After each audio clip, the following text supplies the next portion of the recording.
Hello കൂട്ടുകാരെ, ഇന്നത്തെ എൻ്റെ അത്താഴം കാണണ്ടേ. അപ്പം ഞാനെന്തറിയോ, സാധാരണ ദോശമാവ് തന്നെയാണ് കേട്ടോ എടുത്തത്. ദോശയുടെ മാവ് എടുത്തു, പിന്നെ അതിലേക്ക് ഇതാ 4-5 ബദാം എടുത്തു, ഒരു നേന്ത്രപ്പഴം മുറിച്ചിട്ട് ഇട്ടു കേട്ടോ. അത് ഞാൻ ഒന്നും കൂടി മിക്സിയിലിട്ട് അടിച്ചു. അപ്പോൾ ഒരു ഹെൽത്തി ഫുഡ് ആയിക്കോട്ടെ എന്ന് വിചാരിച്ചിട്ട് കേട്ടോ. പിന്നെ നേന്ത്രപ്പഴമൊക്കെ കഴിക്കാത്തവരുണ്ടാവും, അപ്പോൾ അവർക്കും ഒരു ദേഹത്തിലേക്ക് ചെല്ലുമല്ലോ. ബദാമൊന്നും ആരും കൊടുത്താൽ കഴിക്കില്ല, അപ്പോൾ ഇത് മാവിലിട്ട് ഇതാക്കിയാൽ എല്ലാവർക്കും അത് ചെല്ലും.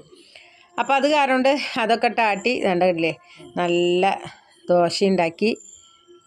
കണ്ടില്ലേ, സൂപ്പർ ദോശ ഉണ്ടാക്കി ഞാൻ. ഇനി അത് ഇന്നത്തെ എൻ്റെ അത്താഴം ഇതാണ് കേട്ടോ. എല്ലാവരും ഇതാണ് കഴിക്കുക, ദോശ. ഇത് ഇത്തിരി ചെറുതായൊരു മധുരം പോലെ ഉണ്ടാവും. അപ്പോൾ എൻ്റെ വീഡിയോ ഇഷ്ടപ്പെട്ടാൽ ലൈക്ക് ചെയ്യുക, കമൻറ്റ് ചെയ്യുക, സബ്സ്ക്രൈബ് ചെയ്യുക.